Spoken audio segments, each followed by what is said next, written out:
We are on. Good evening.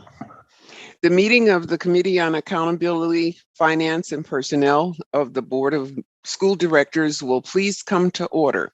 Will the secretary please call the roll? Director Carr? Here, present. Director O'Halloran? Here. Director Peterson? Present. Director Taylor? In attendance. And Chair Herndon? Present. We have 5 present. I will now ask the secretary to please lead us in the Pledge of Allegiance. Members, please mute your devices.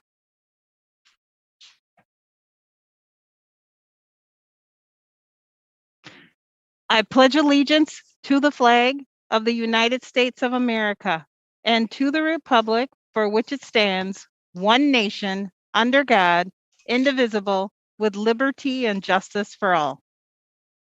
Thank you. We will now have an announcement regarding interpretation for the Spanish-speaking members of our audience.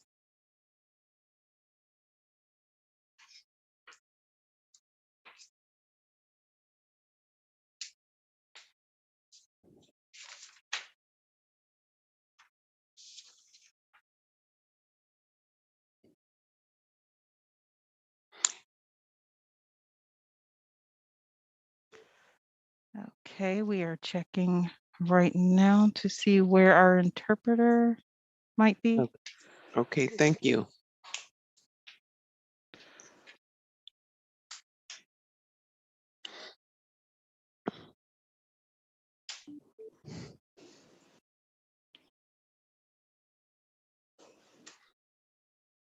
The interpreter is logging on right now. So if you could give us one quick moment. Certainly. Thank you.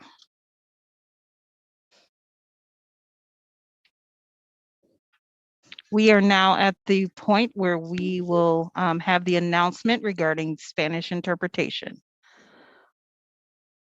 Go ahead, please. I don't know that she's on. Mhm.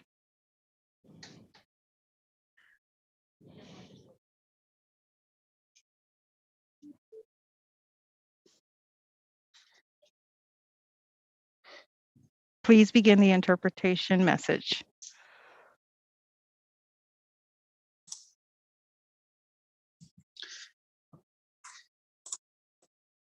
Hi there. Hello. You can go ahead and give us the message. Yes. Esta junta escolar se transmitirá en español para aquellas personas que lo necesiten. Para escuchar esta junta escolar en español, marque el número 312-626-6799 y ponga el número de identificación de la junta 608-130-5362. Le repito, para escuchar esta junta escolar en español, marque el 312-626-6799, ponga el número de identificación de la junta 608-130-5362. Gracias. Thank you. Pursuant to Board Rule 1.06, this meeting is being conducted virtually. Board members may be participating in person from the Central Services Building. In order to allow as much public participation as possible, this meeting is being broadcast via live stream on the MPS website and on the MPS YouTube stream, the links to which may be found on the MPS website or the broadcast page. We will now move to our items of business. As stated in the public notice, individuals who wish to speak were required to register in advance. I ask those waiting to speak, please remain on the platform until you're called upon. Although we are on a virtual platform, we will still follow Robert's Rule of Order, which dictates that all comments should be directed to the chair. Also, any questions or requests, including those from board members or the administration, are to be directed toward the chair, who will determine the most efficient way to address them. As always, written testimony will be accepted for transmittal to the board.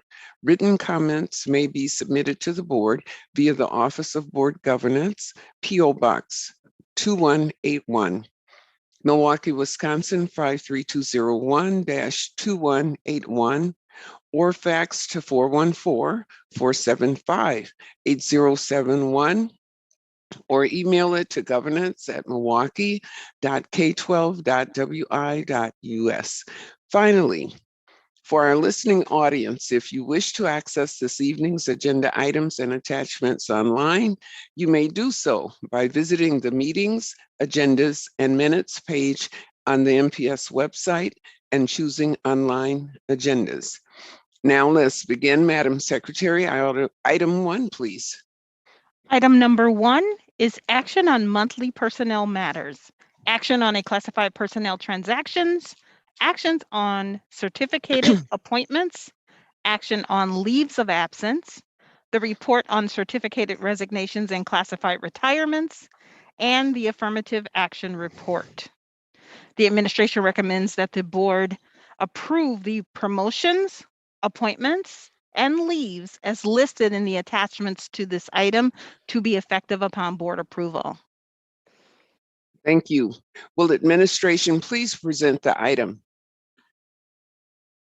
Good evening, Chair Herndon and members of the committee. Keith Posley, Superintendent of Schools. We are asking for your approval of the monthly personnel matters and transactions, as well as the reporting items before you. Adria Matalini is here with me this evening, and between the two of us, we can answer any questions that you may have in regards to this item. Thank you. Thank you. Do committee members wish to speak or make comments on this item? Let's see. I see no hands. Okay. Madam Secretary, do we have any public comment on this item? Madam Chair, we have no request for public testimony on this item. What is the pleasure of the committee on this item? Director Peterson, I think, has his hand up. Oh, I see that. Director Peterson. I move approval of the administration's recommendations. Thank you. Is there further discussion? Will the secretary please call the roll? On Director Peterson's motion to approve the administration's recommendation relative to the monthly personnel matters, Director Carr, Aye. Director O'Halloran, Aye. Director Peterson, Aye. Director Taylor, Aye. and Chair Herndon. Aye. That's 5 ayes. The motion passes. Madam Secretary, next item, please. The next item is item number 2, action on recommended administrative appointments, promotions, reassignments and reclassifications, salary increases and decreases, and the limited term employment contracts exceeding 60 days. The administration recommends that the board, 1, authorize the individuals to be promoted, reassigned, or reclassified to receive the decreases or increases in salary, and be appointed to the classifications indicated in the attachments to this item to be effective as indicated in the attachment. And 2, approve the LTE contracts exceeding 60 days pursuant to Administrative Policy 6.23, Parent 4, Parent B, to be effective as indicated in the attachment. Thank you. Will the administration please present this item? Yes, Chair Herndon and members of the committee, we are requesting your approval of the attached administrative appointments and LTE contracts that are before you. We're happy to respond to any questions that you may have at this time. Thank you. Thank you. Do committee members wish to make comments or ask questions on this item? Okay, I see no hands up. Madam Secretary, do we have public comment on this item? Madam Chair, we have no request for public testimony on this item. Okay, what is the pleasure of the committee with respect to this item? Director O'Halloran? I move we approve administration's recommendation for promotions, reassignments, and LTE contracts exceeding 60 days. Okay, is there any further discussion? If not, will the secretary please call the roll? On Director O'Halloran's motion to approve the administration's recommendation relative to the administrative appointments, promotions, reassignments, and reclassifications, salary increases and decreases, and limited term employment contracts exceeding 60 days. On the motion as read into the record, Director Carr, Aye. Director O'Halloran, Aye. Director Peterson, Aye. Director Taylor, Aye. and Chair Herndon. Aye, That's 5 ayes. The motion passes. thank you. Madam Secretary, next item, please. The next item is item number 3, action on a request for authorization to seek educator effectiveness and personnel evaluation waivers for the 21-22 school year from the Wisconsin Department of Public Instruction as a result of the COVID-19 pandemic. The recommendation is that the board approve the request to seek an educator effectiveness waiver from the Wisconsin Department of Public Instruction for the 21-22 school year, as well as the personnel evaluation waivers. Thank you. Will administration please present this item? Chair Herndon and members of the committee, this item requests approval for seeking a waiver educator effectiveness for the 2021-2022 school year from the Wisconsin Department of Public Instruction. The team is here with us, with me this evening, and we can answer any questions that you may have in regards to this item. Thank you. Thank you. Madam Secretary, is it okay if we were to hear from the public, if there are any public members that wish to speak? Yes, Madam Chair, we do have 2 individuals registered to speak on this item, but 1 on the platform. The speaker that we have on the platform that is registered to speak on this item is Amy Miziako. Please state your name, spell your last name, and begin your testimony.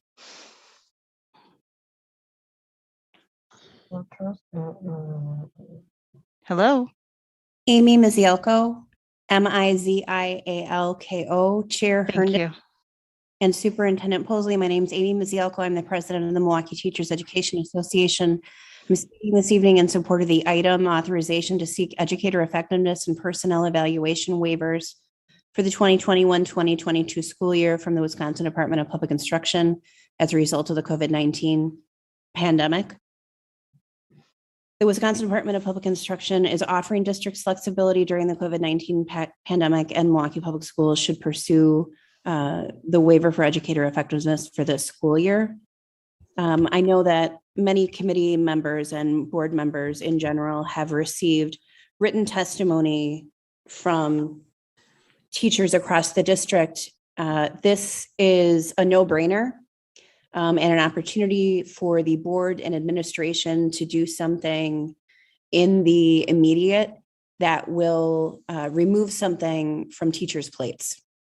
Again, please support the waiver for educator effectiveness for the 2021-2022 school year. Thank you. Madam Secretary, is the next person on? Madam Chair, that is the only speaker we have on the platform registered to speak on this item. Okay, thank you. With that, do committee members wish to make comments or ask questions? I see Director Carr's hand up. Go ahead, Director Carr. Thank you.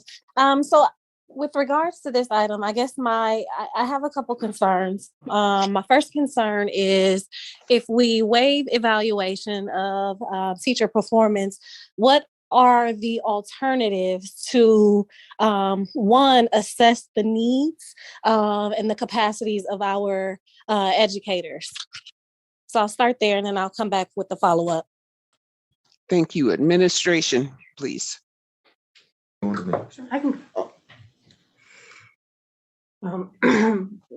Chair Herndon, Director Carr, members of the committee, Adria Malini, Chief Human Resources Officer for Milwaukee Public Schools here. Want to just emphasize that while we don't have an evaluation, we're looking for a waiver on the evaluation, we still provide a lot of support.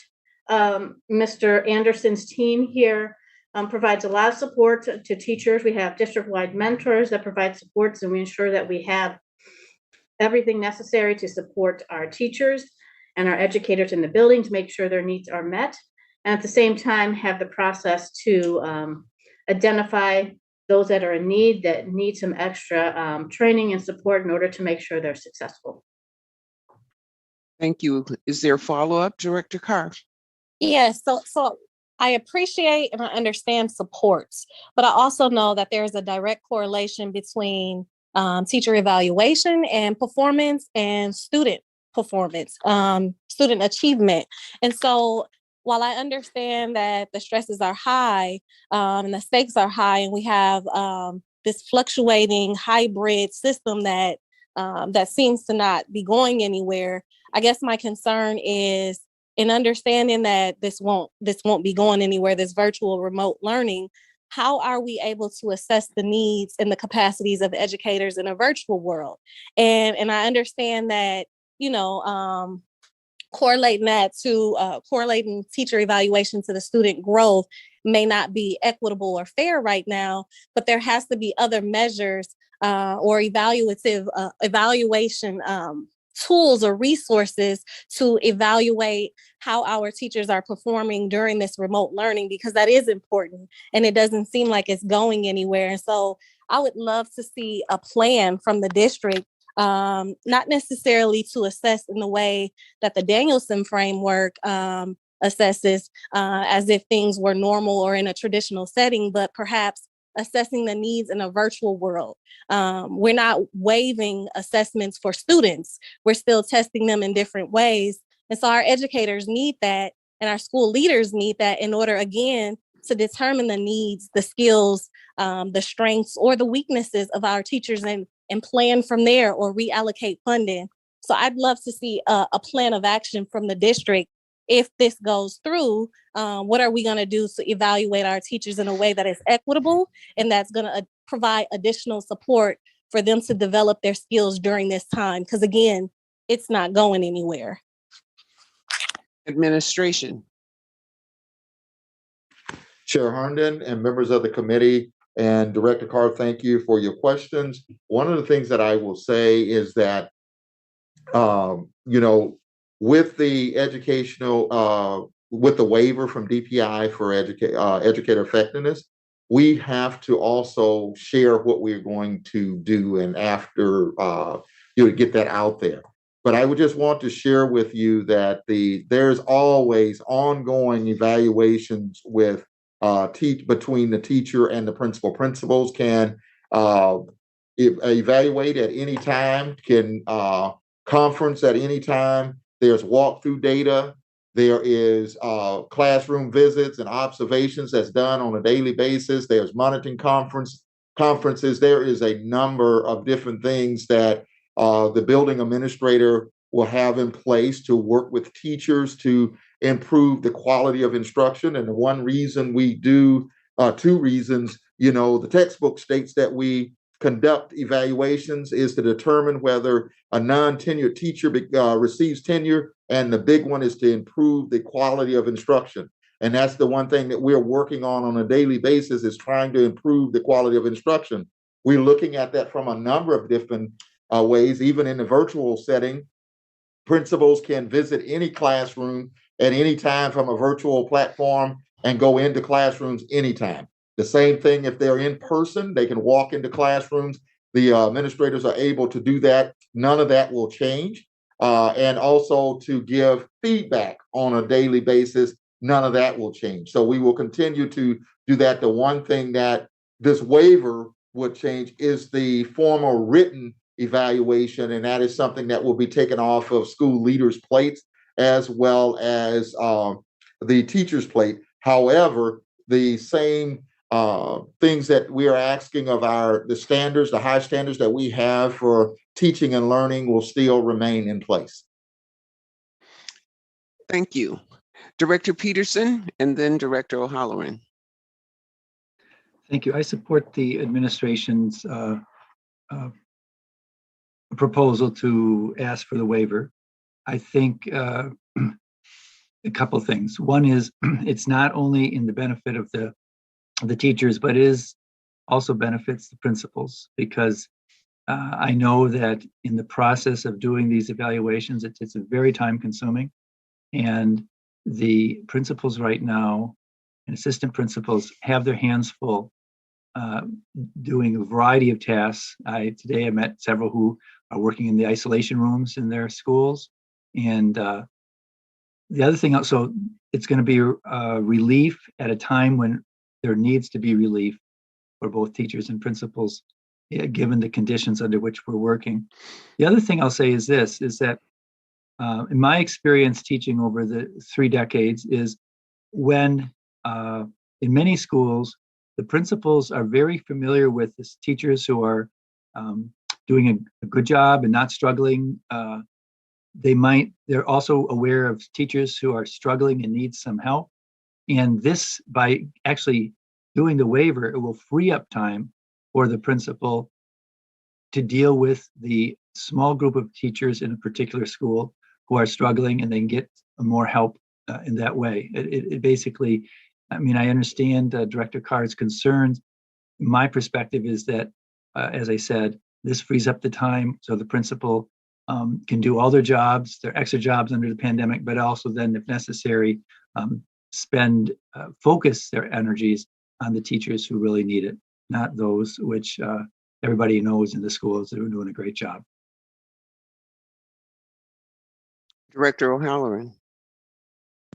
Thank you. I just wanted to move approval of administration's recommendation to seek the waiver, and also just wanted to verify that, at least in my experience as a parent, I have heard the principal at my children's school pop into virtual just to say hi to all the students and check in with teachers. So I know that those check-ins are continuing even in a virtual environment, but that anecdote aside, just wanted to move approval of administration's recommendation. So noted. Thank you. Director Carr. Thank you. I just wanted to add that I agree with Director Peterson about the connection between the school leaders and the teachers, as well as lightening the load. Again, my concern is what will we do to evaluate and support our educators? Because while it may not be Danielson's framework, it has to be something, because at the end of the day, NPS is going to be judged based on the successes or the failures of our students. And the other part is, excuse me, the other part that I wanted to reiterate too is popping into classrooms. Like, I don't know if anyone has experience teaching in this day, but what are we looking at? LED lights or screens with student names? So check-ins and popping in and out is not enough. Our teachers require more support. And again, I don't think that's the Danielson framework, but we have to come up with an alternative that's more formal, that's not going to increase the burden or the load, but that's going to ensure that we are doing what we're supposed to be doing. So I would like to see a plan of action from the administration, a detailed plan of how we're going to formally assess educators during this time. Director Taylor. Thank you, Chair Herndon. I think Director Carr and Peterson as well touched on what I was going to say, so I'll try to make it quick. I agree at this time we should be moving forward with that, but given we're in this virtual, I want to say pandemic, but even when we seem like we're getting ahead of it, we seem to take a step back with these new variants. So not saying this will be the new normal, but just in case, I think we need to establish some type of other evaluation system for those educators, even if it's a temporary one, as we go forward, because if this may be the way that we will be having to do education for our students, family, and staff, what we're using now for evaluation just won't cut it, because it doesn't align with the type of teaching and educating that they're doing, especially going hybrid whenever the numbers go up. So I will also like to see administration and us as the board talk about or develop some type of different evaluation as we continue to move forward in what we consider the new normal, this COVID-19 virus. Thank you, Chair Herndon. And I would like administration to kind of just tap into that if they could as well too. Thank you very much. Is there any more discussion on this item? If not, Madam Secretary, please call the roll. Madam Chair, before calling the roll on Director O'Halloran's motion to approve the administration's recommendation, there was another individual who has since logged into the platform, so we could hear the public testimony. And then Director Carr was requesting, Director Taylor was requesting a response from the administration on her. Okay. Okay. Thank you. Would you like to go to the public testimony? Absolutely. Yes, Thank you. please. The speaker that we have on the platform to speak is Ingrid Walker Henry. Please state your name, spell your last name, and begin your testimony. Ingrid Walker Henry, WALKER-HENRY. Thank you. Apologies for the login. So, as we near the third year of this worldwide pandemic, the narrative that we're returning to normal is harmful. One of the things educators are being asked to continue is with the labor-intensive process of educator effectiveness. During a normal year, the number of observations and meetings between principals and teachers can be cumbersome. In fact, there have been many years that the process has not been fully carried out at many schools because of the amount of work involved. This year, with a return to in-person instruction, teachers and principals are doing everything that they can to ensure that students are able to be in school. The focus of those teachers and principals should be providing instruction, making sure students are safe, etc. In fact, it's to the point now that there are schools where a majority of principals are subbing in classrooms. So asking them to carry out a process in which they cannot accurately do is harmful. So principals are able to monitor and provide feedback to educators at any time. The purpose of educator effectiveness, though, was never evaluation. It was a process of growth. And if we are not able to carry that out in the way that it was intended, once again, we're talking about doing harm and not actually improving the practice of our teachers. Thank you.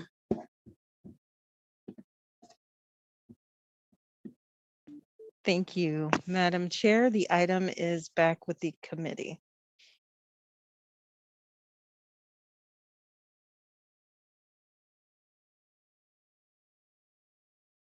Madam Chair, it appears that your mic is still, let's see. Okay, Oh, I'm sorry. there we go. Thank you. Thanks so much. I was saying at this time, we would hear from administration in respect to the questions that Director Taylor put forth. So noted. Chair Herndon and members of the committee, one of the things that I would say is, as far as the tool that we use in evaluation, we use it's a state-driven type of DPI type of evaluation tool that is being used. So as far as we won't be able to create another evaluation tool, we'll be able to use that particular tool. There also is a crosswalk there where there are supporting information that is that can be a part of this process. And we will be the administration will be more than happy to sit down and do a crosswalk of some of the things, or, of some things that we can look at during this particular time that will not taper out into completion of the full evaluation, just to be able to support staff along the way around growth and also improving the quality of instruction. So we'll be more than happy to sit down to look at that, but the tool lends itself to just that growth over time. So we can look at some of those growth indicators that we are monitoring and going through and be able to share that, because once if the board approves this, we still have to write up a piece to send up to DPI for approval. So with that being said, and the request from Director Carr as well as Vice President Taylor, we will be able to address those concerns at that time. Thank you very much. Are those responses satisfactory, Director Taylor? Yep, thank you, Chair Herndon. Thank you, Administration. Thank you. If there's nothing else, Madam Secretary, could you please call the roll? On Director O'Halloran's motion, which moves approval of a request for authorization to seek an educator effectiveness and personnel evaluation waiver for the 21-22 school year from the Wisconsin Department of Public Instruction as a result of the COVID-19 pandemic. On the motion is read into the record. Director Carr, Without a plan of action to address this, I cannot support this. So no. Director O'Halloran, Aye. Director Peterson, Aye. Director Taylor, Aye. Chair Herndon. Aye. That's 4 ayes, 1 no. The motion passes. Thank you, Madam Secretary. Next item, please. The next item is item number 4, action on monthly finance matters. Authorization to make purchases, change orders in excess of $25,000, acceptance of the report on revenues and expenses, the monthly expenditure control report, the report on school funds transfers, the report on contracts under $50,000 and their cumulative totals, and the report on the monthly grant awards and acceptance of donations. The recommendation is that the board, 1, authorize the purchases, and 2, accept the donations as listed in the attachments to this item with appropriate acknowledgements to be made on behalf of the board. Thank you. Will the administration please present this item? Chair Herndon and members of the committee, we are asking for your approval of the monthly finance matters. Before opening it up for questions, I would like to offer my gratitude to all of those generous donors who supported our schools this month. This month's donation value of $128,782.23. As always, I would like to recognize our MPS alumni for donating $450 this month. Thank you. Thank you. Madam Secretary, do we have any public comment on this item? Madam Chair, we have no request for public testimony on this item. Okay, do committee members wish to make comments or ask questions on this item? With that, Madam Secretary, I'd like to pass the gavel So noted. to Director Carr. And for me, I would like to refer to item 4, attachment 10, if you will.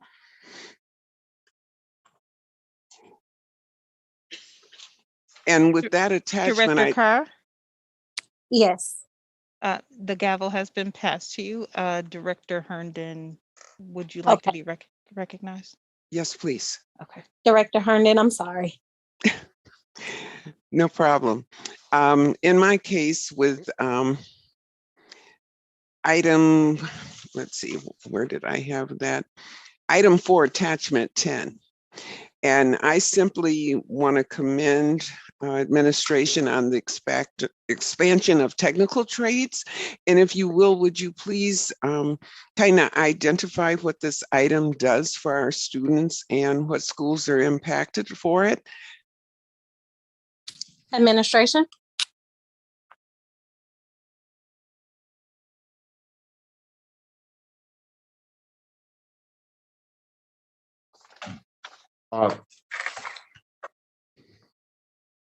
Chair Herndon, members of the committee, Eric Radomski, Manager of Career and Technical Education. This is the GPS contract, correct? GPS Yes. Education Partners? Absolutely. Yes. So GPS Education Partners has been working with us for about 7 or 8 years now, doing manufacturing education in an alternative setting. And they've branched out as of a couple of years ago to help our students with more career awareness activities. So they're coming into James Madison, Obama, and North. And they've worked with Obama for a couple of years, and now these 3 schools this year. And they're really bringing in partners from the outside community to build project-based learning projects with them, as well as coming in and talking about the various career opportunities, not only in manufacturing, but in STEM. Thank you. And do these schools have labs as well? Yes, all of the schools have labs. Obama has a robotics and Project Lead the Way manufacturing lab. North Division has a health sciences lab, but they have a construction lab that we're currently renovating. And James Madison also has a health sciences lab and a hospitality lab. Thank you so much. My reason for asking was simply to get that information out to the public. We want our parents to know about these opportunities for our students in detail. And I certainly would like to see more communications going out to the community about these opportunities in the future as we prepare for the fall session. So thank you. That was my purpose for asking. And with that, I'll take the gavel back. Director Carr? Passing it back. So noted. Thank you. Director Peterson. Thank you. If you could look at attachment number 2, this is the printing for the rec program. I appreciate getting it in the mail and appreciate the rec program a great deal. I was just curious, it states the price for different pages in the guide. Does it somewhere say how many actual guides they print up each time to mail out to the Milwaukee community? I know it's quite a few, but I'd be interested in knowing at least approximately how much that is. How many that is, excuse me. Administration. Good evening, Chair Herndon, Director Peterson, members of the committee. I'm Lynn Greb, Director of Recreation. The total quantity of recreation guides has stood around 260,000 copies that are printed. And I believe the number of households is roughly 240,000. And then there's extras to distribute to libraries, schools, community centers, etc. Any follow-up, Director Peterson? Just thank you for that answer. It's a great service that we provide the entire community for those who are associated directly with MPS and those who are not. And I want to just thank the Recreation Department for doing such fine work. Thank you. Are there any more committee members that wish to make comments or ask questions? Yeah. Oh, I'm sorry, Chair Herndon. Yes. I just wanted to follow up. Thank you, Director Peterson, for the kind words. And, you know, it's one of the few publications that goes to every city residents in Milwaukee. So I think it's a very valuable tool for the district. And I know working with administration, you know, we definitely have taken advantage of opportunities to get information out to households beyond recreation, but district related. So thank you. Thank you. Okay, so Madam Secretary, if there aren't any further comments on this item, I'd like to ask, what is the pleasure of the committee with respect to this item at this time? Director Peterson? I move approval of the board, the administration's recommendations. Is there further discussion? If not, will the secretary please call the roll? On Director Peterson's motion to approve the administration's recommendation relative to action on the monthly finance matters. Director Carr? Aye. Director O'Halloran? Aye. Director Peterson? Aye. Director Taylor? Aye. And Chair Herndon? Aye. That's 5 ayes. The motion passes. Madam Secretary, next item, please. The next item is item number 5, which is action on the award of exception to bid contracts. The services brought forward in this item are one of a kind. In addition, an exception for the contract with Riverside Assessments would allow continuity of service. And the recommendation is that the board authorize the exception to bid requests as set forth in the attachments to this item. Thank you. Will administration please present this item? Chair Herndon and members of the committee, tonight we're requesting your approval of the award of the exception of bid contracts, and we are happy to answer any questions that you may have. Thank you. Thank you. Do committee members wish to make comments or ask questions on this item? I see no hands. Madam Secretary, do we have any public comment on this item? Madam Chair, we have no request for public testimony on this item. Okay, what is the pleasure of the committee with respect to this item? Chair Herndon, I'll move approval of the item. Thank you. If there's no further discussion, will the secretary please call the roll? On Director Taylor's motion to approve the administration's recommendation relative to the award of exception to bid contracts. Director Carr, Aye. Director O'Halloran, Aye. Director Peterson, Aye. Director Taylor, Aye. and Chair Herndon. Aye, That's 5 ayes. The motion passes. thank you. Madam Secretary, next item, please. The next item is item number 6. Action on a request to waive administrative policy 3.09 parent 9 parent E and enter into a contract with FEI Behavioral Health Inc. to provide employee assistance plan benefits. The waiver is requested because the 3-year maximum contract term limit will have surpassed if the option to extend is exercised. And the recommendation is that the board authorize the waiver of administrative policy 3.09 parent 9 parent E requested in the attachments to this item. Thank you. Will administration please present this item? Chair Herndon and members of the committee, this item requests approval of waiver of administrative policy 3.09 and enter into an agreement with FEI Behavior Health for the purpose of supporting district staff. Carol Edie is here, will provide details of the services outlined in the attached agreement. At this time, I'll turn it over to Carol Edie. Carol? Hi, Chair Herndon, members of the committee, Carol Edie, Senior Director of Benefits, Pension, and Compensation. This contract will allow our employees to have access to any type of counseling or behavioral issues that they may have. It will provide them access to more providers in the network than the current provider that we have. It will also increase the number of visits that they can get for free, which will go from 3 to 6. It has a slew of different services that they can utilize, financial assistance. They have legal services they can access. They have a website that they can customize for each employee. They can log in and set up the website and make it and tailor it to their needs in terms of the articles and different things that they can access. The other critical piece is that they can provide support to our staff in the event there's a crisis, such as a violence or trauma issue at a school.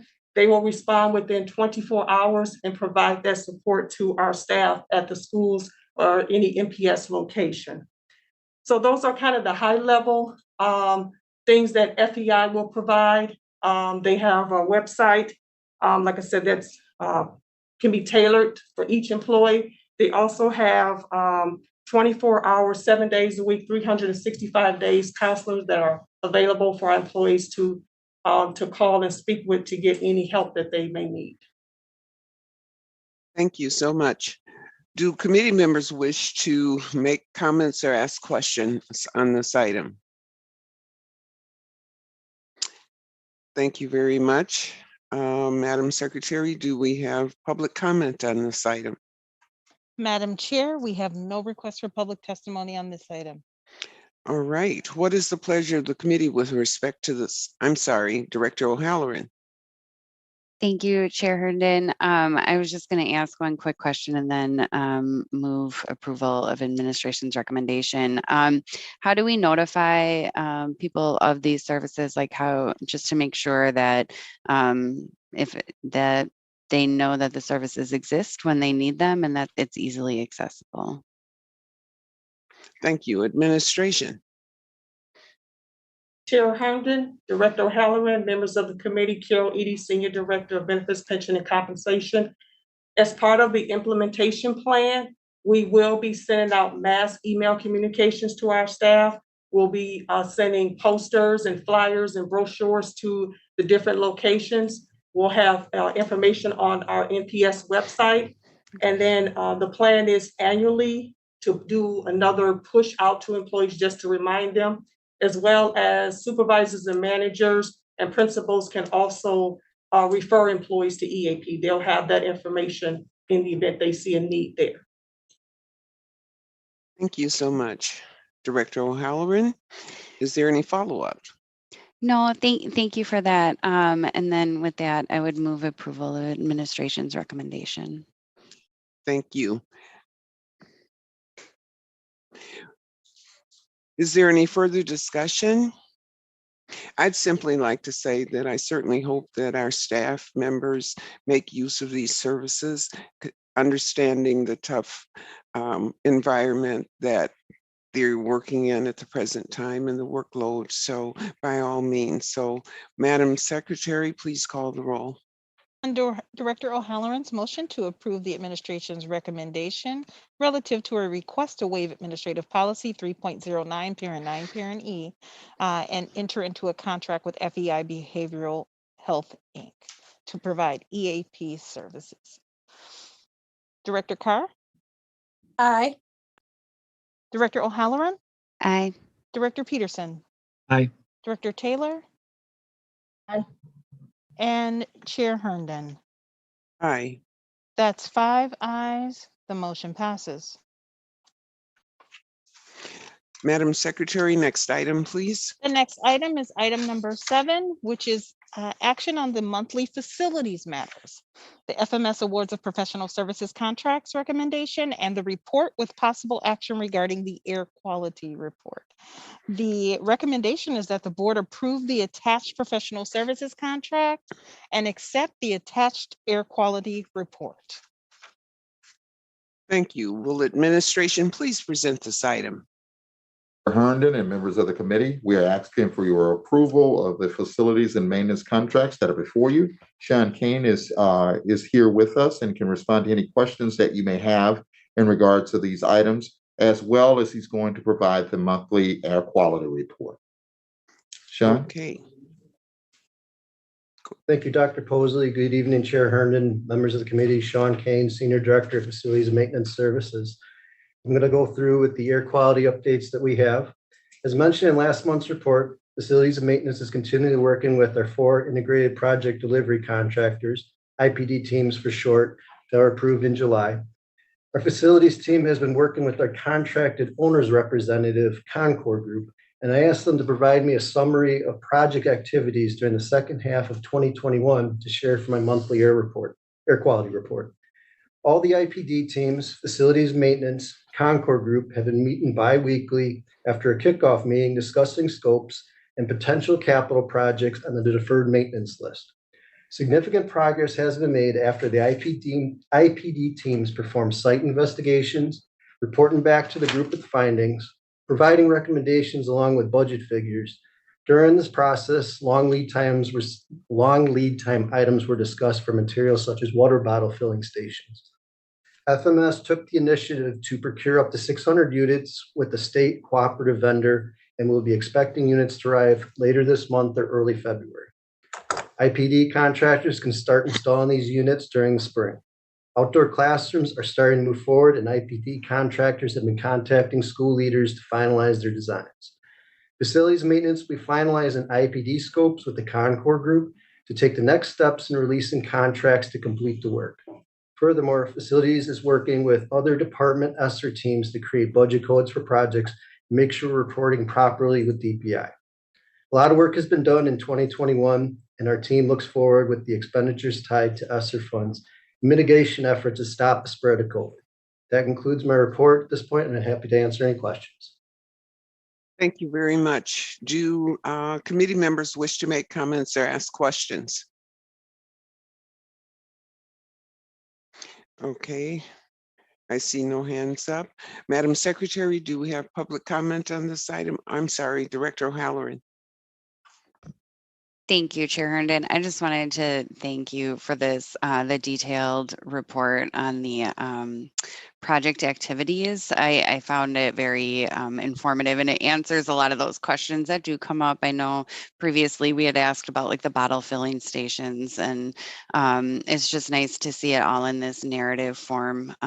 So it helps me feel like I'm more well informed to respond to constituent concerns. So thank you for that. Thank you.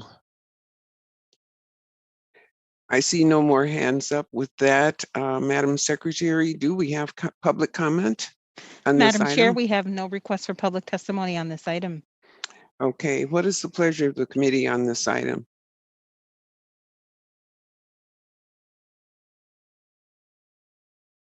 We need a motion. Chair Herndon, I move approval of the item. Thank you.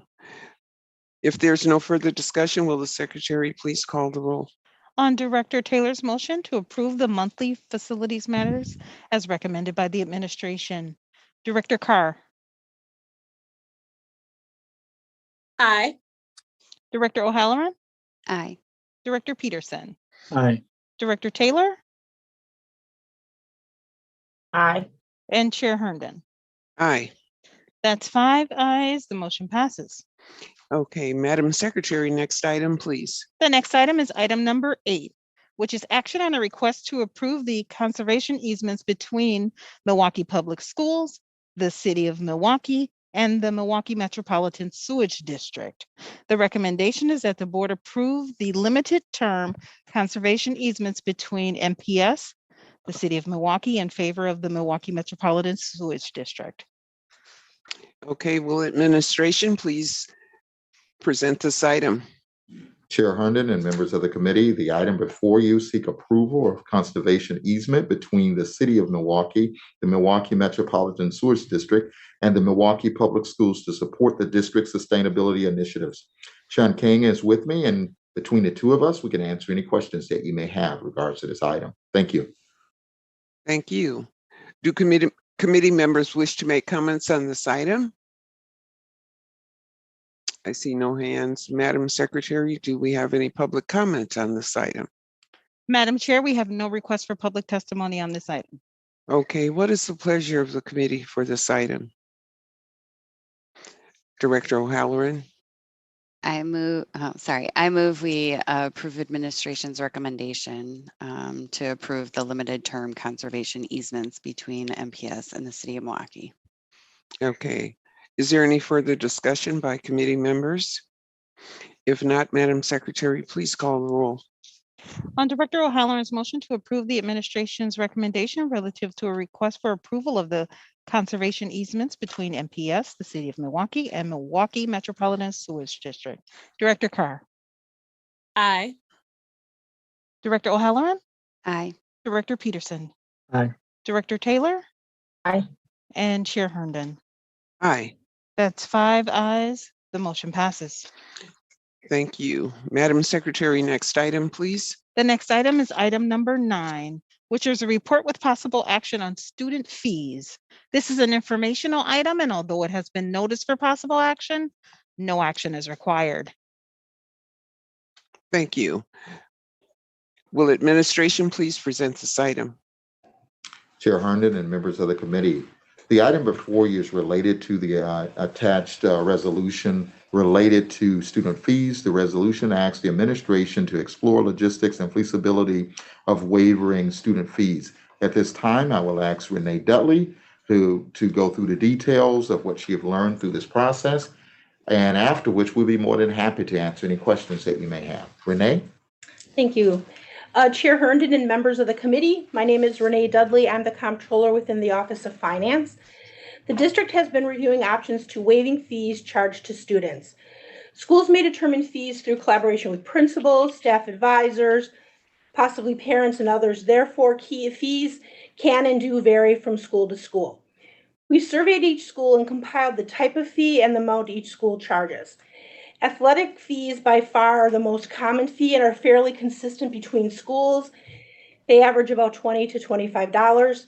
Fees, of course, are waived for students who wish to participate but do not have the funds. Per the survey, another common fee is graduation and completion. These fees do vary more between schools and are most common in high schools.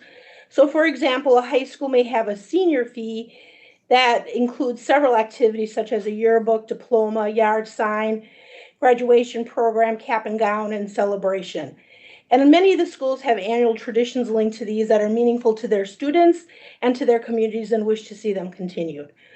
One exciting outcome of this process was based on the recommendation of the resolution. We had preliminary conversations with the MPS Foundation, the grant development team, and the community partnership team.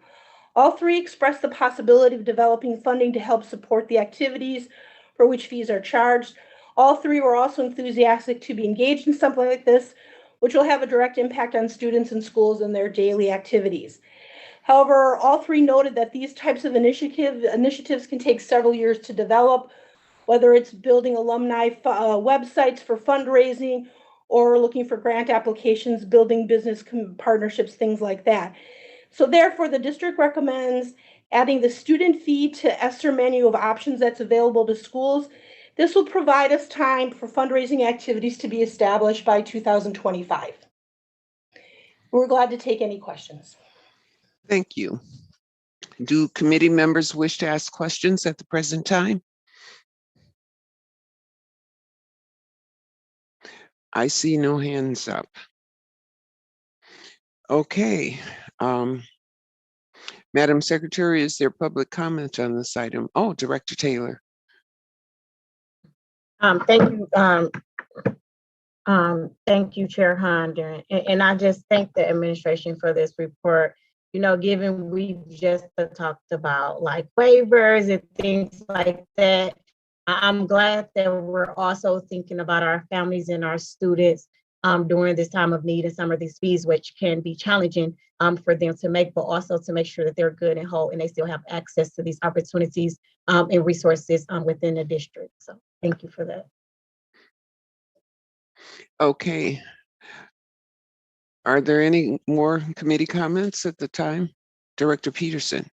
And just to clarify, there was a date of 2025 given, but my understanding is that those students, those families who need assistance for any of these fees can talk with their principal, and those things can be resolved and supported now. That's a current policy, if I'm not mistaken, and I'd like the administration to confirm that if I'm right. Thank you. Administration. I apologize, Director Herndon, member of this committee. Yes, that's correct. Right now, we always want students to participate, even if they don't have the funds available to them. However, I think this makes it even easier for schools to be able to help that. But yes, that's the current policy, absolutely. Thank you. Committee members, anything to add? If not, I'd like to pass the gavel to Director Carr. So noted. Will receive. Okay, Chair. thank you. Thank you. I have a question because the figures that you presented here as of 2019 totaled about $6.2 million. And I'd like to ask administration, what is the feasibility of a figure such as that for the district to be responsible for, say, in 2025, if we can't or are unable to collect that much from fundraising? What is the feasibility at that point of us being able to meet this if we were to pass this? I know it's not, I know it's strictly informational only tonight, but I'm speaking in terms of like the date of 2025. I would expect that at that point, the district would be prepared to make this happen. What is the feasibility in terms of $6.2 million versus whatever it'll be by the time 2025 rolls around and we do not have ESSER funding? Chair Herndon, members of the committee, it's a great question. It's one that we're also talking amongst ourselves. One thing to note is the 6 million includes actually fundraising that the schools themselves do. So there's a couple million in there. And it also includes field trips. The fees themselves, I think, were 1.3. And then other, which includes about half fees, is 1.6. We are not going to wait till 2025 to determine if we can make this work or not. This will be something we'll have an ongoing process over the next years to come, working with these groups, seeing where they're at, working with ESSER. But the grant development, that could also continue for decades to come. And as we start to identify certain areas, we'll work with that team. They'll get that on a menu of items so we can continue to be raising funds for years. That's the current plan. Okay, so for the community that may be watching, the final answer to this whole thing is that funding is available now. Our students will not go without these fees. It will be supported by the district, and I want to make that clear that that's taken care of now. It's a matter of changing how we would do it, perhaps over the long haul. So thank you. With that, I'll take the gavel back. So noted. Okay, it's informational, Madam Secretary, so I would say next item, please. And I think you already asked me, but we have no public testimony on that item. Okay. The next item is item number 10, which is a report and possible action on the elementary and secondary school emergency relief, the ESSER spending. This is an informational item, and although it has been noticed for possible action, no action is required. Thank you. Will administration please present this item?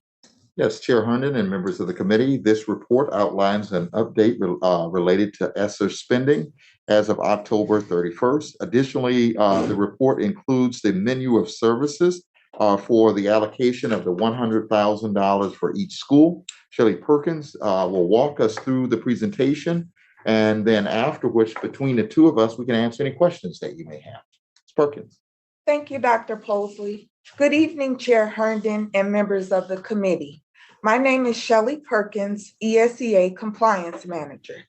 I am excited to have the opportunity to update the board on our activities related to ESSER spending. The purpose of this presentation tonight is to share some of our efforts to prepare, prevent, and respond to the COVID-19 pandemic. In addition, I will provide an update on the menu of services that will guide schools as they plan for the $100,000 allotted to each school. Next slide, please. As we look at our 5 priorities for success, ESSER is a critical component across all 5 areas. In particular, today, we are working on fiscal responsibility and transparency as we provide an overview of the spending as of October 31st, 2021, as well as upcoming implementation plans. Next slide. Before we get into the ESSER spending report, I want to provide a brief overview of the 3 stimulus bills related to the elementary and secondary emergency relief fund.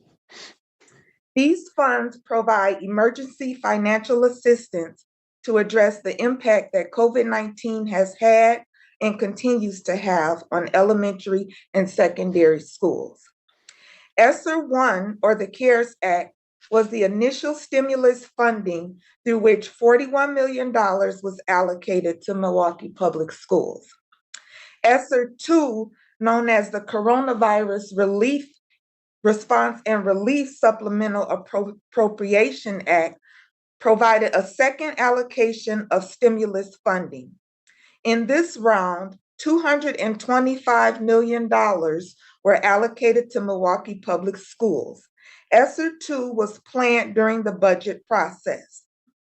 ESSER 3, the American Rescue Plan Act, was the final stimulus funding, through which $506 million was allocated to the district.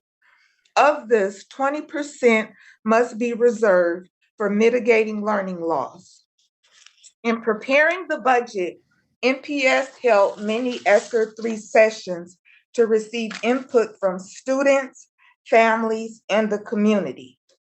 In order to prioritize funding, NPS held student listening sessions during summer school, stakeholder meetings, and 5 community listening sessions, administered a community-wide survey, created an ESSER NPS email for feedback, and participated in district town hall meetings facilitated by members of the Milwaukee Board of School Directors.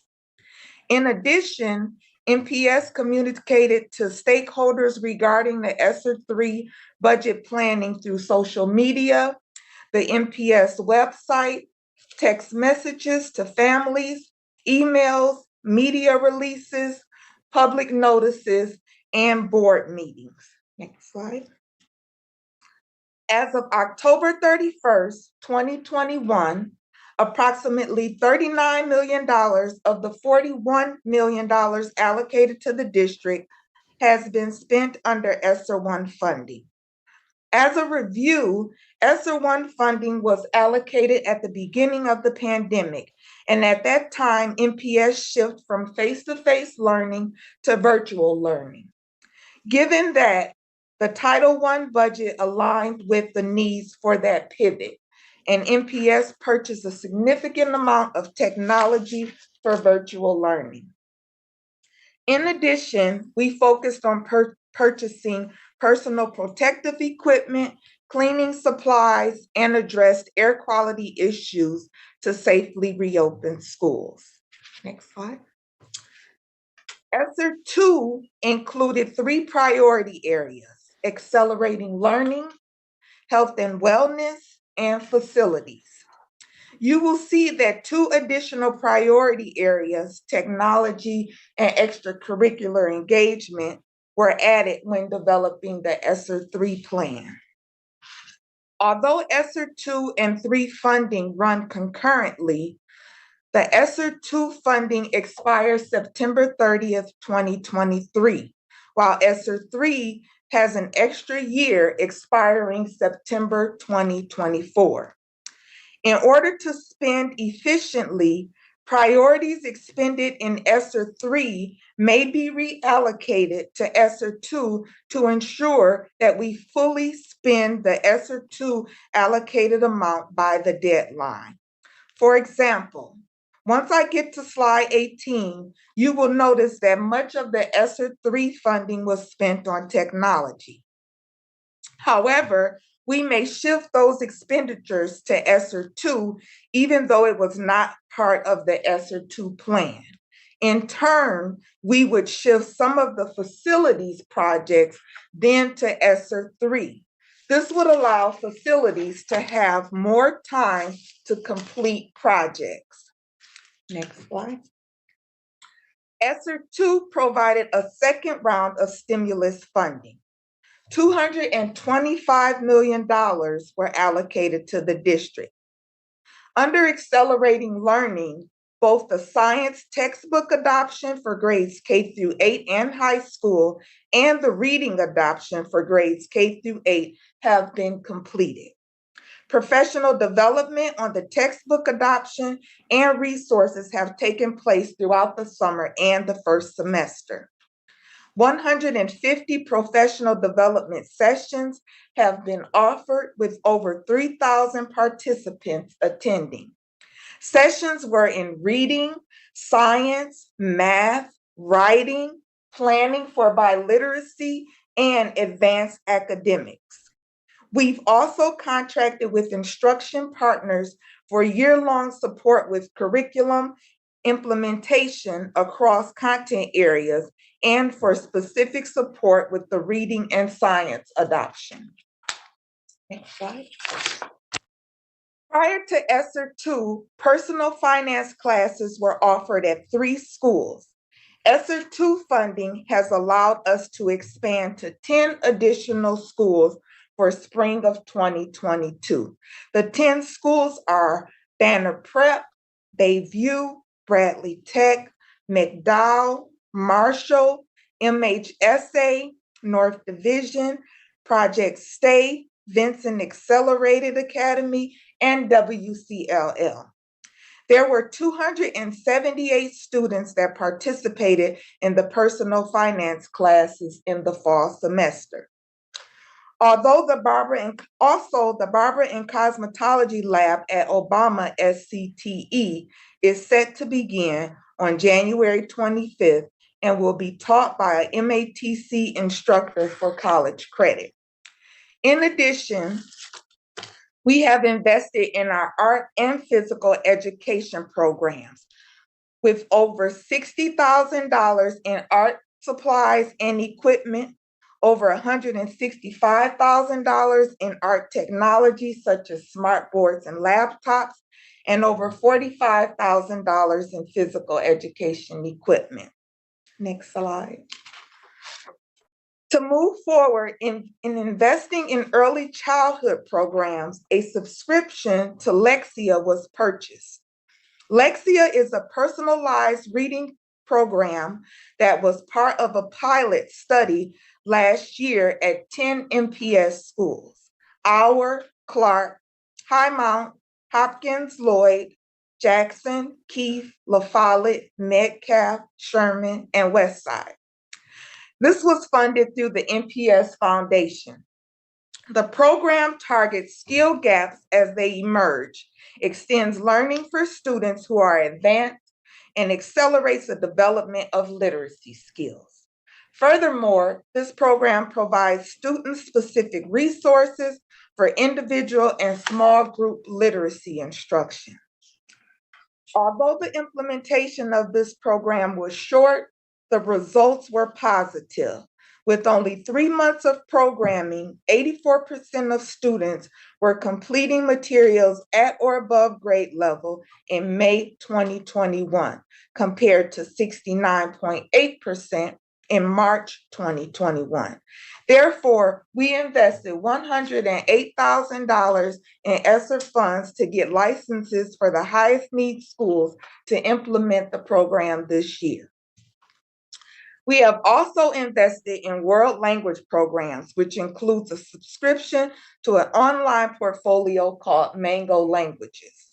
We purchased Nearpod, which is an interactive instructional technology tool to support learning in the content areas. This was approved by the board on December 16th. In addition, the first Nearpod training was held on December 23rd. Through ESSER funding, dual enrollment opportunities have expanded from 6 college courses to 17. The 11 additional sections include college math at MATC, MHSA, Riverside, and Reagan, college English at UWM, Reagan, South, and Pulaski, and barber and cosmetology at Obama. Dual enrollment courses are set up for spring for English at UWM and math at the MATC campus. We have expanded the reach of dual enrollment to include students in alternative programs, and there will be additional college courses offered this summer as well. We offered 4 virtual M3 Milwaukee Parent Institutes to help parents learn how to assist their students in navigating through high school, collaborate with teachers, support emotional and social development, create a supportive home learning environment, and assist them with college preparations and exploration. Next slide. For health and wellness, we have expanded mental health and social emotional learning supports at CLC sites. We've expanded contact tracing for nursing staff beyond the workday. We've expanded the number of school community partnerships for mental health by 50% to a total of 38 schools. We also expanded the Success Center menu of services to expand from offering the traditional cohort model, which was a group of students receiving full-time services at the center.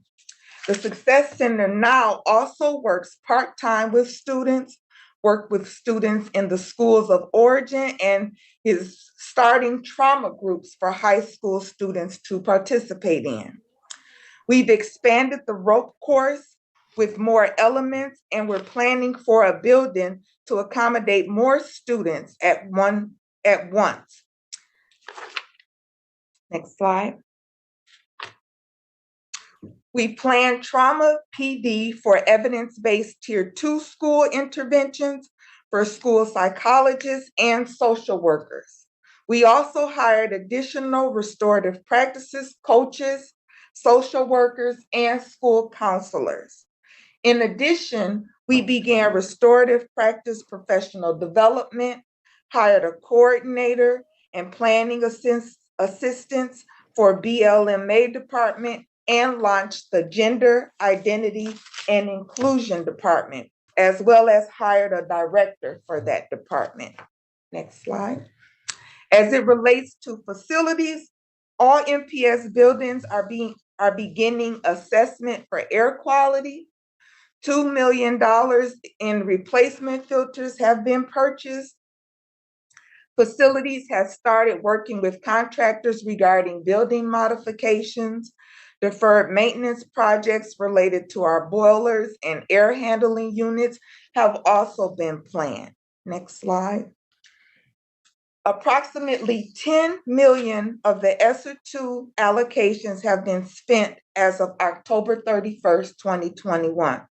The majority of the funding has been spent under the facilities and maintenance priority on improving air quality in our schools, and under the accelerating learning priority on professional development for teachers to support the textbook adoptions, which were mentioned in the previous slides. Next slide. Planning is underway for the CNA classrooms at North, Madison, Hamilton, and South. Professional development for teachers to support the textbook adoptions is continuing. We are preparing for the upcoming social studies textbook adoption and providing intensive support for post-secondary planning and career and technical education opportunities. Next slide. Many of the items listed under ESSER 2 for health and wellness are the same in ESSER 3. And as stated previously, some of the items may be moved around as needed to ensure that funding is spent by the end of the grant performance period. In addition to the items discussed under health and wellness for ESSER 2, we're continuing the Stop, Grab, and Go and Fresh Fruit and Vegetables program, providing 1 to 2 ounce servings of fresh produce for snacks. We're integrating fresh fruits and vegetables program items into distribution at Stop, Grab, and Go sites when applicable. We're continuing the summer meal plan and program, and we're planning for a nutrition center, including a test kitchen and educational spaces. Next slide. As it relates to facilities, we created and implemented a process for schools to submit requests for building modifications. Water bottle filling stations were purchased, and installations will begin in spring of 2022. We've developed prototype development for outdoor classrooms, and we will also continue on replacing missing window screens on operable windows. Next slide. For technology, 50,000 Chromebooks were purchased to assist schools with supporting both in-person and potential remote learning needs. 2,000 interactive flat panels have been purchased to replace the outdated smart boards in classrooms. 2,000 staff laptops have been ordered for each interactive flat panel. iPads and large Chromebooks were purchased for special ed refresh needs, and Chromebook cases have been sent to each school to assist with students carrying Chromebooks to and from school. Next slide. Many of these initiatives are in the planning phase. for extracurricular engagement, given the majority of the projects in this area were identified for years 2 and 3.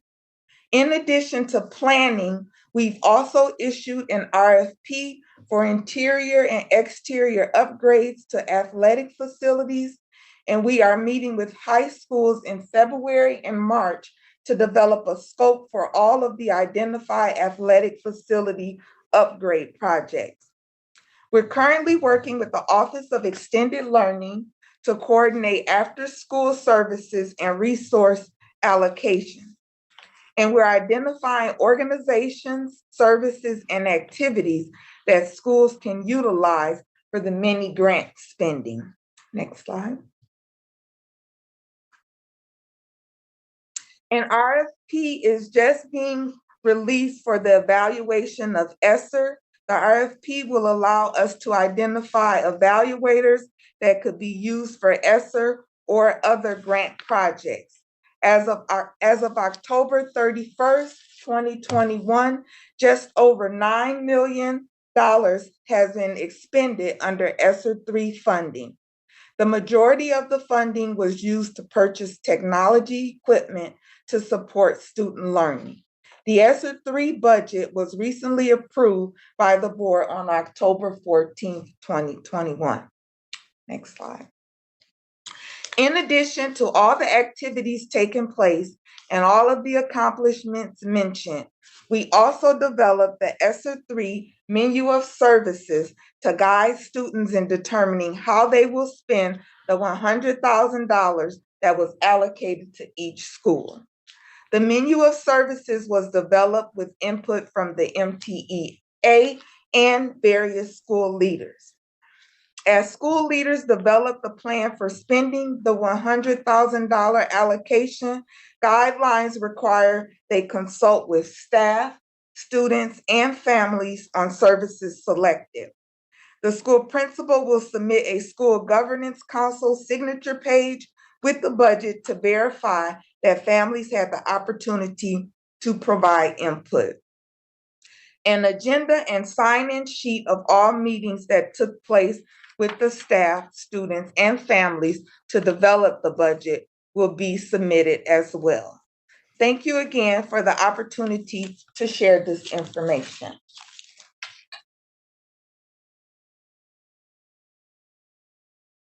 Thank you so much for such an extensive report on our ESSER program spending over the past almost 2 years, I guess, at this point.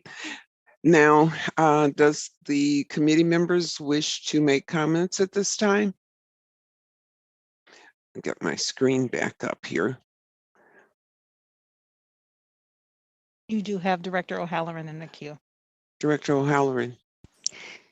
Thank you. And I would defer if there are any people, if anybody's online from the public to give testimony about this item. But I do have a question about the nutrition center planning. Madam Secretary, do we have anybody online to ask questions or give testimony about this? Yes, Director O'Halloran, Madam Chair, Director O'Halloran, we do have one individual registered to speak on this item. Okay, well, we'll go to that individual and Director O'Halloran will come back to you. So noted. Devin Pollock, please state your name, spell your last name, and begin your testimony.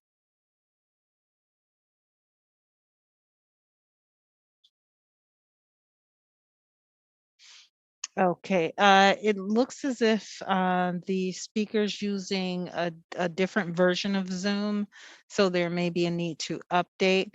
It looks like something is happening with technology, so if we could continue with board member testimony, we'll try to get them online. Okay, Director O'Halloran, go ahead, please. Yeah, okay, thank you.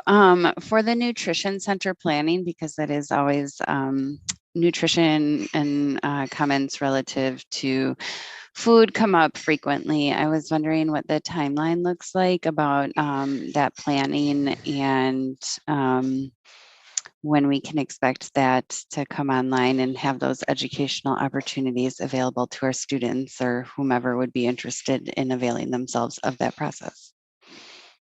Administration. Chair Herndon, members of the committee, Director O'Halloran, thank you for the question. Martha Kreitzman, Chief Financial Officer. The food service and nutrition area has been working diligently to create plans for the nutrition center. There is many projects though that are being planned right now. So we don't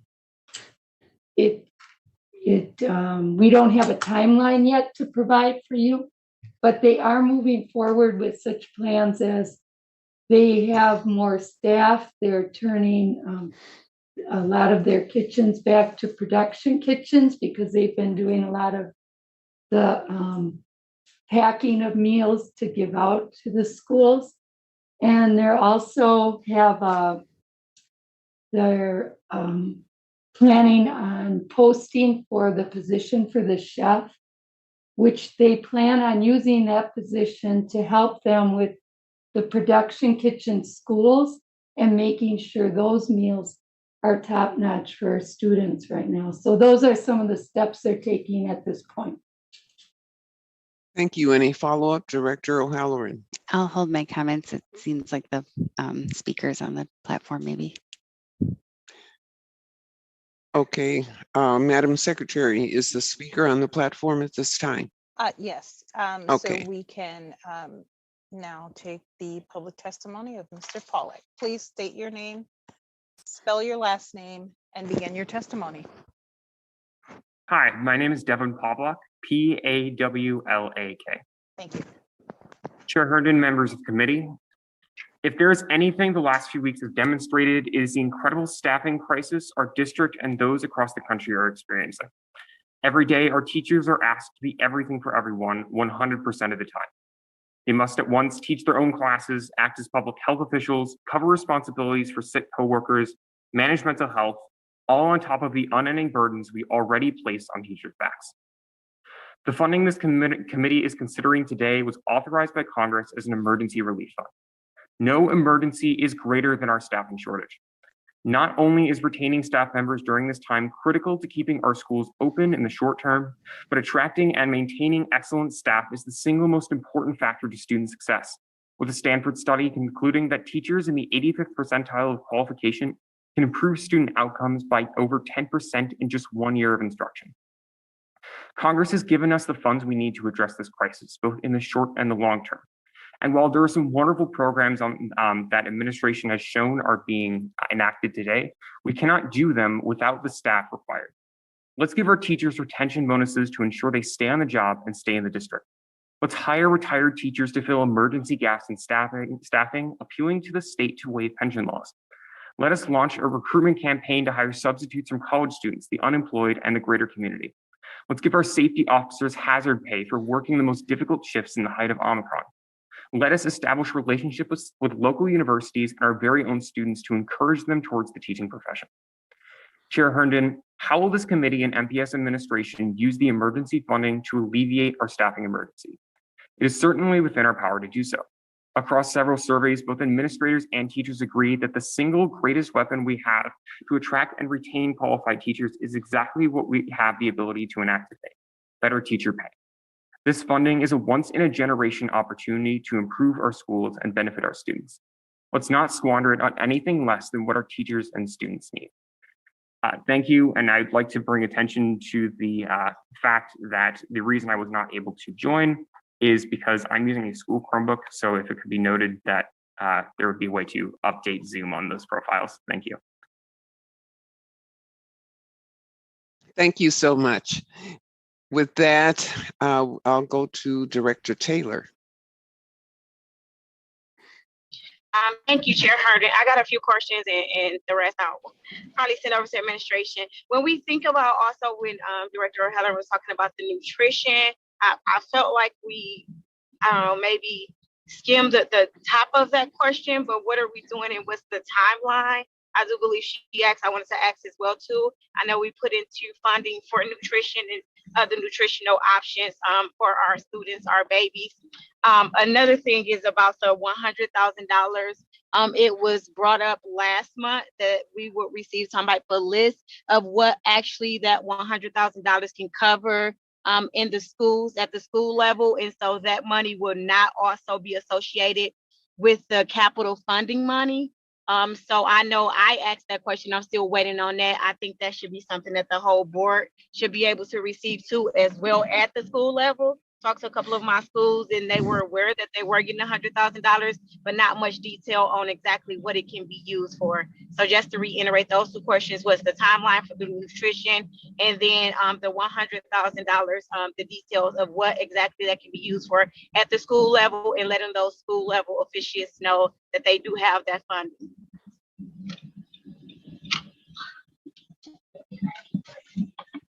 Thank you. Administration. Chair Herndon, members of the committee, Director Taylor, Martha Kreitzman, Chief Financial Officer.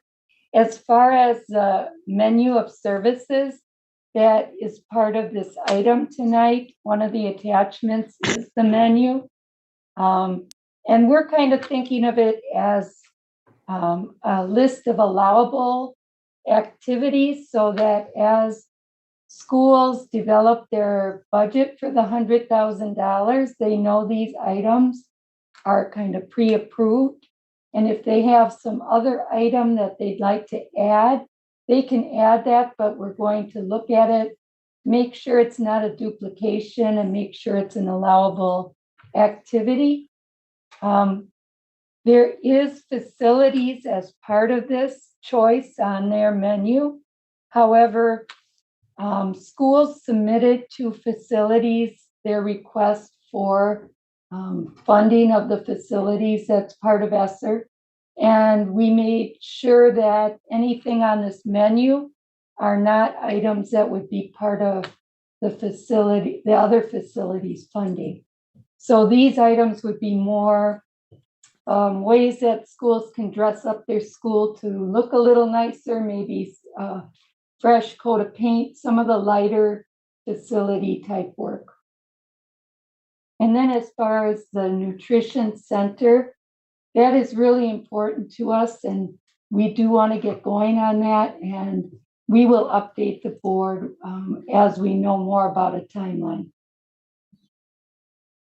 Thank you. Director Taylor, do you have follow-up?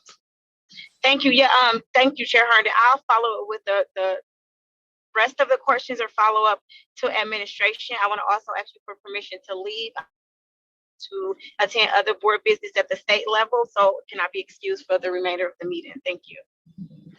Thank you. So noted. Okay, I'll go to Director Peterson and then Director Halloran. Thank you. I appreciate the summary of the spending. It's very complicated with three different revenue funds, and I think that's been very clear. At some point, not tonight, you don't need to, but I think it'd be good to share with the community how much money we've also put forth into our non-instrumentality charter schools and other contract service schools, because that was part of the plan. And some people might not be aware of that. I'm not sure if the administration is going to go through the list, the second item that was listed, the second attachment, but I did have a couple comments on that. If I can wait until after you go through that, or I'll ask my questions now. Perhaps administration can let us know. Administration, you want to answer that specific question? Chair Herndon, Shelley Perkins, ESCA Compliance Manager. He can go ahead and ask his question. Okay. Thank you. Director Peterson. Yeah, just very simple. First of all, I want to congratulate all of us for making this $100,000 available to schools, and also the wide-ranging list that's it's available, the menu. So thank you very much. The one thing that I had hoped to see a little stronger in the menu, and I don't think it's a big major change, is something having to do with the green teams and climate issues, ecology issues. There's only one reference to that under facilities, where it talks about the green infrastructure that could be added. And so I'd suggest that we could also add, environmental projects that similar, like for instance, outdoor gardens, which may or may not be connected to a green infrastructure. I know some schools in the past have to spend limited amount of monies, but small amounts of monies to do recycling programs at their school, to so on and so forth. So if there could be a category or a little more information to give people ideas. I know people can apply and say this, they could put together a proposal about that and it'd probably be approved. But if it's listed, it might just give people some additional ideas. I know a lot of staff and students are very interested in these type of things, and I appreciate it if that could be added. That's my suggestion. Thank you very much. Director O'Halloran.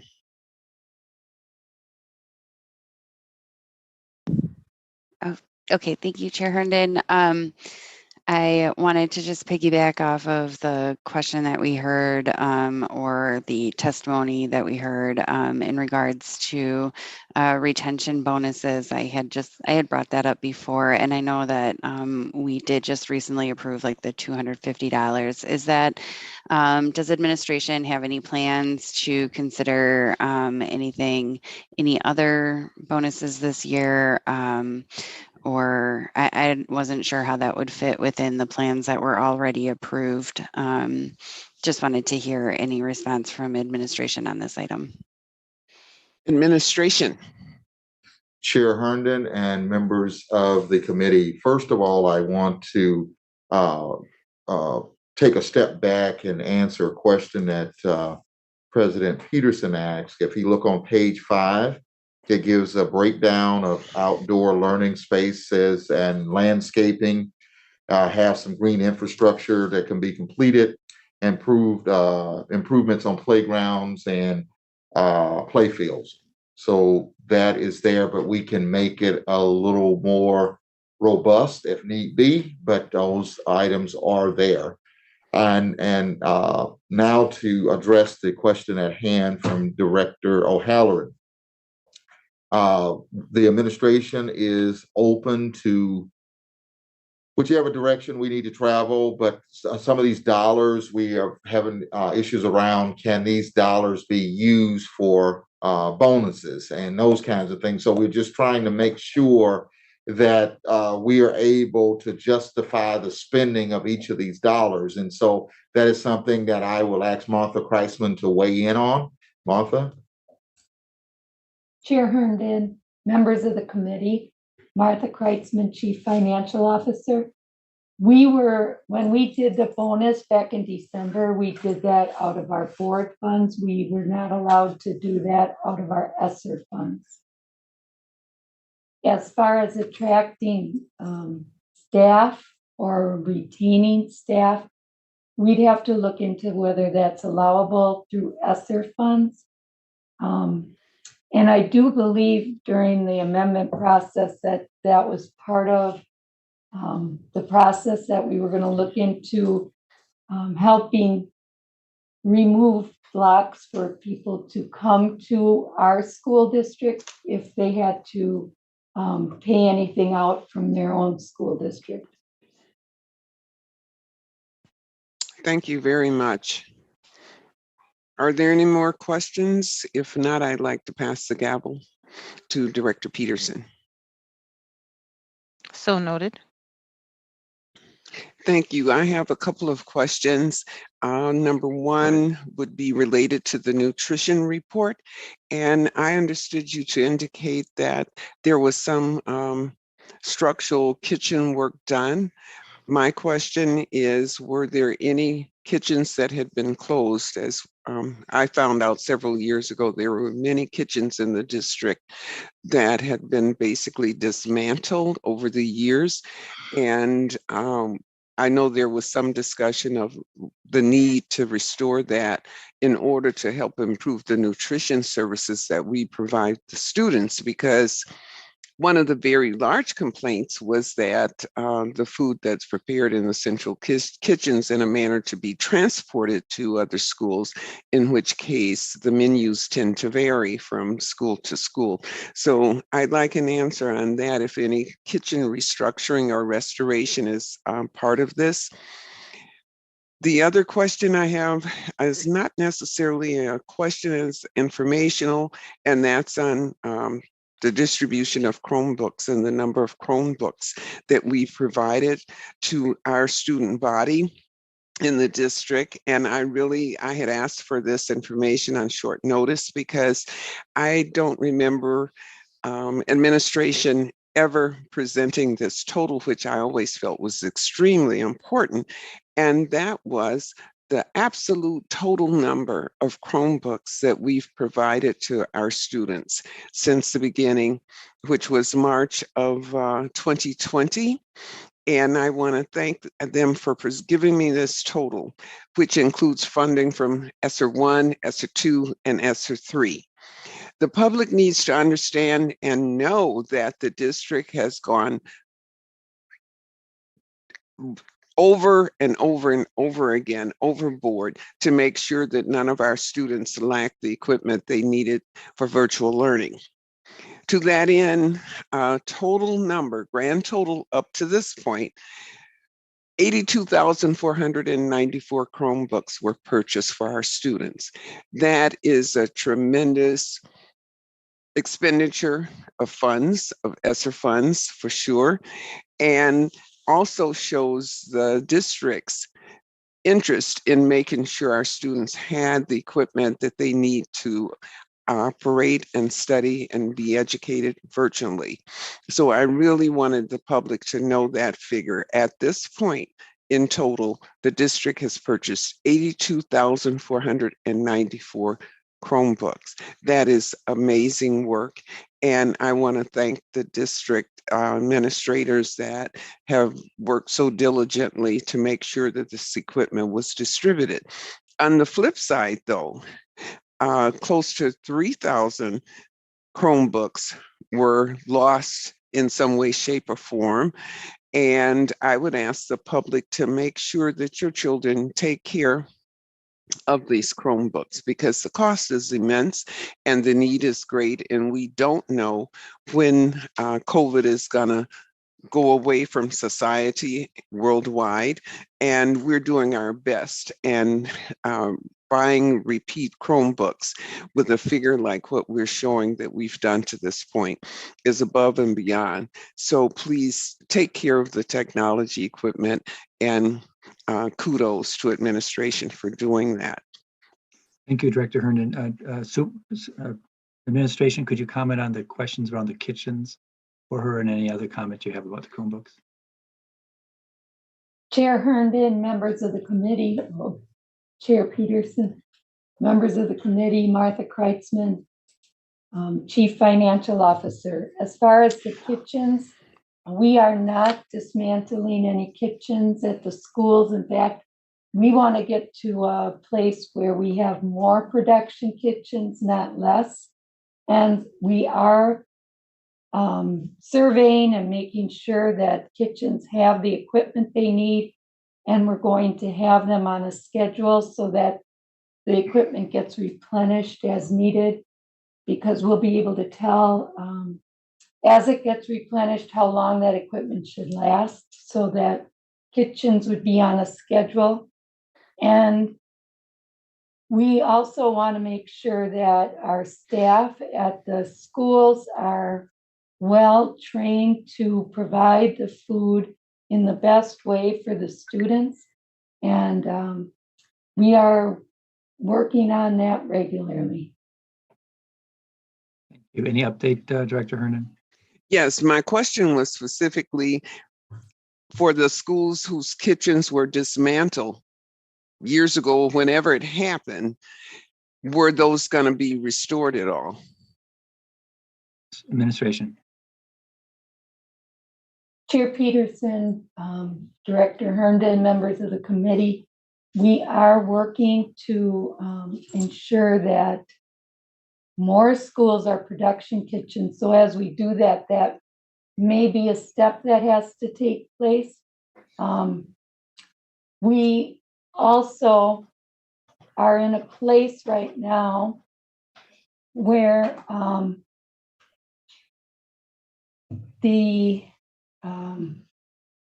because of the staffing issues we are just trying to do the best we can for all the students. And I'm very proud that we have done a very good job in ensuring that all students are fed every day, and that we have served our community, whether we're having to change to virtual or be face-to-face.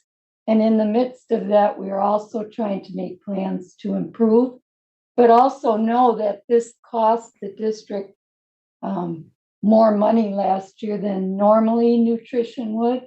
In fact, nutrition normally had a fund balance that could be used to purchase equipment and help upgrade the kitchens.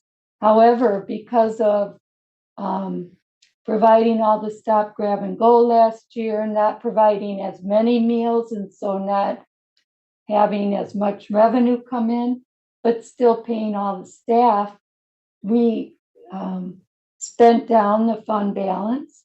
And the ESSER funds are here, and they will help us so that we can continue upgrading kitchens as needed. Thank you. Thank you. I return the gavel to you, Director Herndon. Yes, that's fine. Thank you. So Are noted. there any more comments from committee members?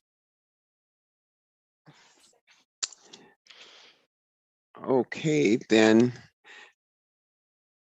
No more comments from administration, and we've had our public comment at this point. So if there's not any further discussion, Madam Chair, next item, please. Madam Chair, that was the last item on tonight's agenda. Okay, there being no further business before this committee, this meeting is adjourned. Have a good evening. Thank you. Have a good evening.